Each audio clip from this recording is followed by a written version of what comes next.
Although we make every effort to cover our own travel costs, in this case BMW flew me to Palm Springs, California, and provided 2 nights in a hotel in Indian Wells. Now that SUVs have overtaken sedans as a percentage of all new car sales in the United States, it's no surprise that ultra-luxury car makers have jumped on the bandwagon. People accustomed to spending something well north of $200,000 on cars now have options like the Lamborghini Urus, Bentley Bentayga, and Range Rover SV Coupe. So when presented with an unexpected opportunity to take a Rolls-Royce Cullinan for a spin down desert highways and an off-road course, I leapt at the chance. Especially the off-road bits. One of the most frequent comments in luxury SUV reviews is, "No one is ever going to take that off-road." That may very well be true for the Cullinan, which debuted in late 2018. But if the road to one of your winter chalets, say, the one in the Sierra Nevadas, is blocked by a mudslide or avalanche, you'll still have a shot of making it home in time for cocktails if you're behind the wheel, or in the backseat, of this elegant beast. Before we get into the ups and downs of driving a Cullinan, let's look at the numbers. The obvious figure to start with is the sticker price. MSRP for a Cullinan is $325,000. To that, add adaptive cruise control, parking assistant, rear theater configuration, more on that below, and a bunch of interior finishing touches. You simply must opt for the open-pore royalty, and the sticker price for this luxury on wheels comes to $395,025. That might make it the most expensive car we've ever tested, at the Rolls-Royce Cullinan parked on the shores of the Salton Sea. The Cullinan weighs in at 5,864 pounds, 2,660 kilograms. It's 210 inches times 85 inches times 72 inches, 5,341 millimeters times 2,164 millimeters times 1,835 millimeters. The Cullinan starts at $325,000. Expect to pay a $2,500 gas guzzler charge, too. The logo always stays upright. The spirit of ecstasy. And the remains of a few insects flying across Highway 111. Believe it or not, this is a capable off-road vehicle. It wouldn't be a Rolls without the suicide doors. Never get caught in the rain without this pop-out umbrella. In terms of the mechanical bits, the Cullinan sports a 6.75-liter twin-turbo V12 engine capable of churning out 571 horsepower, 421 kilowatts, at 5,000 revolutions per minute and 627 pounds-feet, 850 newton-meters, of torque at 1,600 revolutions per minute. This helps propel this 5,864 pounds, 2,660 kilograms behemoth, crafted of only the finest steel and aluminum, down the highway at speeds of up to 155 miles per hour, 250 kilometers per hour. To give the Cullinan the lush, quiet ride that one expects from a Rolls-Royce, it has a double wishbone suspension and all-wheel drive. Although it's an unfamiliar form factor, there's not a scintilla of doubt that you're looking at a Rolls-Royce. The spirit of ecstasy takes her place of honor at the front of the hood above the front grille. The Cullinan has the familiar square, even boxy, lines of a Rolls. And, of course, there are the suicide doors and the weighted center caps that keep the Rolls logo in the center of the wheels always upright. Behind the wheel and in the back seat, the steering wheel of the Cullinan is massive, with buttons everywhere. The infotainment system is actually BMW's iDrive with a roll skin. The Santos Palace Underwood throughout the cabin is beautiful.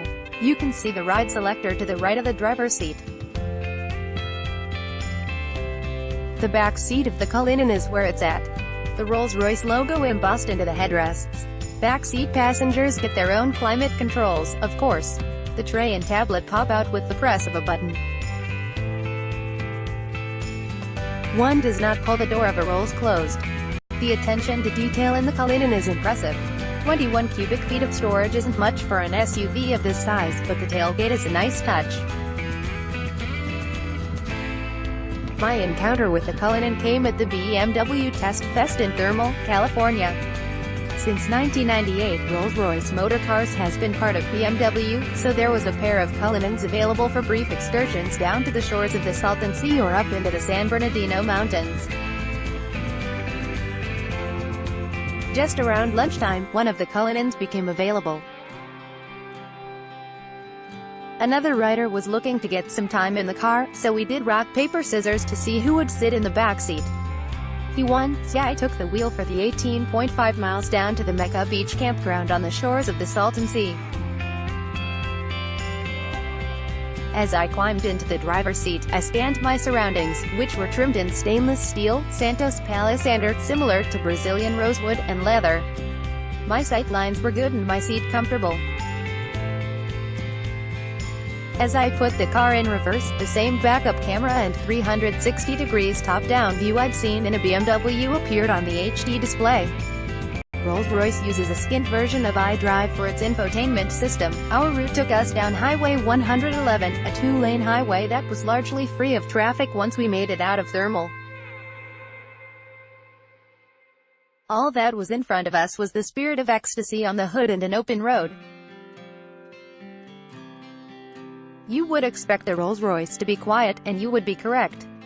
Even at higher speeds, there was a degree of detachment from the surroundings that is rare. You would never know how hard the V12 engine might be working, as the Cullinan was a perfect Edwardian gentleman with impeccable manners and a sort of effortless but powerful grace. Gear shifts with the 8-speed automatic transmission are buttery smooth, and the car was more nimble in the large SUV sense, with a turning circle of 43.4 feet (13.23 meters). The only real whoa instance came when I pressed the brakes hard. When you're dealing with nearly 3 tons of car, the brakes can be divey. Once we arrived on the shores of the Salton Sea, it was time to take some pictures and then trade places for the return trip. Most of the time, I prefer to be behind the wheel. In the case of the Cullinan, I was more than happy to be in the back seat. There's scads of room behind the driver. After all, the Cullinan is a full-size SUV at 210.3 inches, 5,341 millimeters long, yet it only seats 4 and has just 21 cubic feet, 600 L, of cargo space. The seats are more than comfortable, and passengers can while away the miles by playing with the tablet that folds down from the front seats. You can play media, check out a map of where you're going, and even control the radio. It goes off-road, too. The Cullinan starts the off-road course. The Cullinan's AWD sends power to the wheels that need it. If there's no ground contact, the wheel doesn't spin. Climbing over a small obstacle. Coming down the hill. There's a descent mode to keep your speed at a steady 3 miles per hour. Another bump in the road for the Rolls. Getting ready to get wet. The Cullinan can handle nearly 2 feet of water. Later in the day, I was a passenger in the Cullinan as Jerry Spahn, Rolls-Royce North American Director of Corporate Communications, put it through an off-road course that was there to show off the capabilities of the BMW X5 and X7, more on those cars at a later date. The first time over the course, Spahn neglected to hit the everywhere button on the center console to raise the Cullinan to its maximum height, so there was a bit of scraping against the underbody that made me thankful I wasn't the one driving this $400,000-ish car. That was remedied for the second circuit. On both laps around the course, the Cullinan's electronically controlled shock absorbers did their best to insulate us from the bumps, berms, hills, and ditches of the course. The air compression system of the Cullinan helped, as it strives to keep each wheel in firm contact with the terrain while sending the appropriate amount of power to each wheel.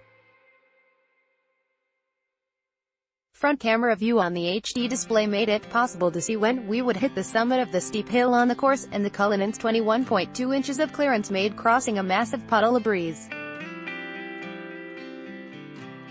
The ride wasn't smooth, but it was impressive nonetheless. A posh SUV normally associated with country clubs and polo grounds, getting down and dirty on a